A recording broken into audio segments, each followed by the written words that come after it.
Hello everyone, আশা করি সবাই ভালো আছো। আজকে আমরা কুয়ার ভারকেন্দ্রের উচ্চতা নির্ণয়ের 4টা টাইপ দেখব। এখানে দেখো, প্রথম টাইপে বলা আছে কুয়া সম্পূর্ণ পানিপূর্ণ এবং সম্পূর্ণ খালি করতে হবে।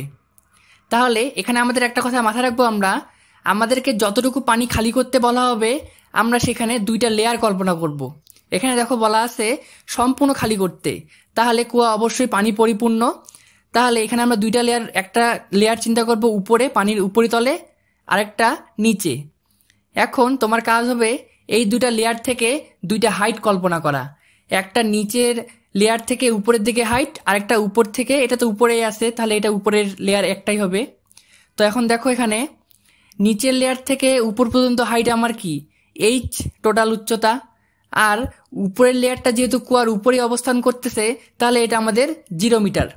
এখন ভারকেন্দ্রের উচ্চতা নির্ণয়ের জন্য আমরা এই 2টা হাইটের গড় উচ্চতা নিব। তাহলে দেখো ভারকেন্দ্রের সরণ কি আসতেছে 0 + h/2 মানে h/2। অর্থাৎ যখন আমাদের কুয়া সম্পূর্ণ পানিপূর্ণ থাকবে এবং আমাদেরকে সম্পূর্ণ খালি করতে বলা হবে তখন ভারকেন্দ্রের সরণ হবে h/2 এবং ভারকেন্দ্র কুয়ার মধ্যবিন্দুতে অবস্থান করবে। এবার আসি টাইপ 2তে। টাইপ 2তে বলা আছে কুয়া পানি দিয়ে পূর্ণ এবং অর্ধেক খালি করতে হবে। তাহলে দেখো কুয়ায় সম্পূর্ণ পানি আছে আর খালি করতে বলা হয়েছে অর্ধেক। এর আগে কি বললাম, আমরা মাথায় রাখবো আমাদের যতটুকু পানি খালি করতে বলবে আমরা সেখানে 2টা লেয়ার কল্পনা করব। তো দেখো অর্ধেক যেহেতু পানি খালি করতে বলছে তাহলে এই অর্ধেকে তুমি মনে মনে একটা লেয়ার কল্পনা করবা। তার মানে আমাদেরকে এতটুকু পানি খালি করতে হবে। এখন এই লেয়ার থেকে আমরা যদি নিচের লেয়ার থেকে উপর দিকে হাইট কল্পনা করি সেটা হবে অর্ধেক, কারণ এটা মধ্যবিন্দু, তাহলে এটা হচ্ছে h/2 এবং এর উপরের লেয়ারে এটা তো 0, তাহলে এক্ষেত্রে ভারকেন্দ্রের সরণ কত হবে 0 + h/2 মানে h/4। অর্থাৎ টাইপ 2 এর ক্ষেত্রে যখন কুয়া সম্পূর্ণ পানিপূর্ণ থাকবে কিন্তু আমাদের অর্ধেক পানি খালি করতে বলবে সেখানে আমরা ভারকেন্দ্রের সরণ নিব h/4, অর্থাৎ ভারকেন্দ্র এরকম কোন একটা বিন্দুতে অবস্থান করবে।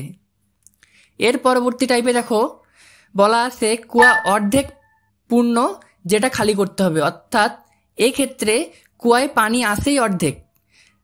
তাহলে তুমি কল্পনা করো যে তোমাকে খালি করতে বলছে এতটুকু পানি। এই এতটুকু পানির 2টা লেয়ার চিন্তা করো, আবার একটা লেয়ার হচ্ছে এই লেয়ারটা আর একটা লেয়ার হচ্ছে এখানে। এখন এখান থেকে তুমি হাইট কল্পনা করো, একটা হচ্ছে নিচের লেয়ার থেকে উপরে হাইট কল্পনা করো যেটা h, আরেকটা এই উপরের লেয়ার থেকে উপরে একটা কল্পনা করো যেটা হচ্ছে h/2। তাহলে আমি কি বলছি যে 2টা লেয়ার কল্পনা করবা, দেন এই 2টা হাইটের গড় করবা। তাহলে এই গড়টা যদি আমরা করি h + h/2 তাহলে এখানে আমাদের কত আসবে, এখানে দেখো এখানে 2, এখানে আসলো 2 লসাগু, আর এখানে আসতেছে 2h + h, ভাঙায় লিখি 2h + h। তাহলে এখান থেকে আমরা হিসাব করে পেলাম 3h/4।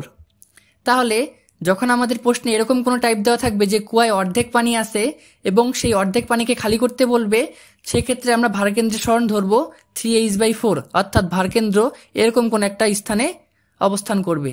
এবার দেখো টাইপ 4-এ বলা আছে কুয়ায় 60% পানি আছে যার 2/3 অংশ খালি করতে হবে। তাহলে হিসাবের সুবিধার্থে আমরা যদি কুয়ার টোটাল উচ্চতাকে 10 মিটার ধরে নিই তাহলে 10-এর 60% কত হয় 6 মিটার। তাহলে কুয়ায় এখানে বলা আছে 60% পানি আছে, তাহলে 10-এর 60% যদি 6 মিটার হয় তার মানে কুয়ায় আমাদের 6 মিটার উচ্চতা পর্যন্ত পানি আছে। এখন বলছে এই 6 মিটার কিন্তু আমাদের সম্পূর্ণ খালি করতে বলা হয়নি, এখানে বলা হয়েছে যে 6-এর 2/3 অংশ খালি করতে হবে। এখানে যদি আমরা একটা হিসাব করি তাহলে দেখব 6-এর 2/3 অংশ মানে কত 4 মিটার। তার মানে এই 6 মিটার হাইটের ভিতরে আমাদেরকে প্রথম 4 মিটার পানিকে খালি করতে বলা হয়েছে। তাহলে এই 6-এর প্রথম 4 ধরলাম আমি এখান থেকে এই পর্যন্ত, ধরলাম এটা 4 মিটার। আর এর আগে কি বললাম যে আমাদের যতটুকু পানি খালি করতে বলবে আমরা সেখানে 2টা লেয়ার কল্পনা করব। তাহলে এখানে আমাদের 4 মিটার পর্যন্ত যতটুকু পানি আসে কুয়ায় তার 4 মিটার খালি করতে বলা হয়েছে। তাহলে লেয়ারটা আমার প্রথম লেয়ার হবে এটা, আর দ্বিতীয় লেয়ার হবে এইটা, যেহেতু এখান থেকে এই উচ্চতাটা 4 মিটার। তাহলে এই লেয়ার থেকে এবার তুমি কুয়ার উপর পর্যন্ত একটা হাইট কল্পনা করবা, আর এই লেয়ারের নিচ থেকে কুয়ার উপর পর্যন্ত একটা হাইট কল্পনা করবা। তাহলে যদি এই টোটালটুক 6 হয় আর সম্পূর্ণটার 10 হয়, তাহলে এই উপরের লেয়ার থেকে এই উপর পর্যন্ত কতটুকু হবে? অবশ্যই 4 মিটার। যেহেতু এটা 6 আর এটা যদি টোটাল 10 হয় তাহলে অবশিষ্ট 4 মিটার হবে। আর এখান থেকে তাহলে কত? যেহেতু এইটুকু আমার 4 আর এইটুকু আমার 4, তাহলে এখান থেকে এই পর্যন্ত টোটাল 8 মিটার। তাহলে এই দুইটা উচ্চতার আমরা যদি এখন গড় করি, 4 যোগ 8 ডিভাইডেড বাই 2, মানে এখানে আসতেছে আমার 8 আর 4 12 ডিভাইডেড বাই 2, মানে 6 মিটার। তাই মানে এই টাইপের ক্ষেত্রে আমরা ভারকেন্দ্রের উচ্চতাকে 6 মিটার হিসাব করব। আশা করি সবাই বুঝতে পারছো। এরপরে যদি কোনো সমস্যা থেকে থাকে অবশ্যই জানাবে কমেন্টে। আজকের মতো এই পর্যন্তই, ধন্যবাদ।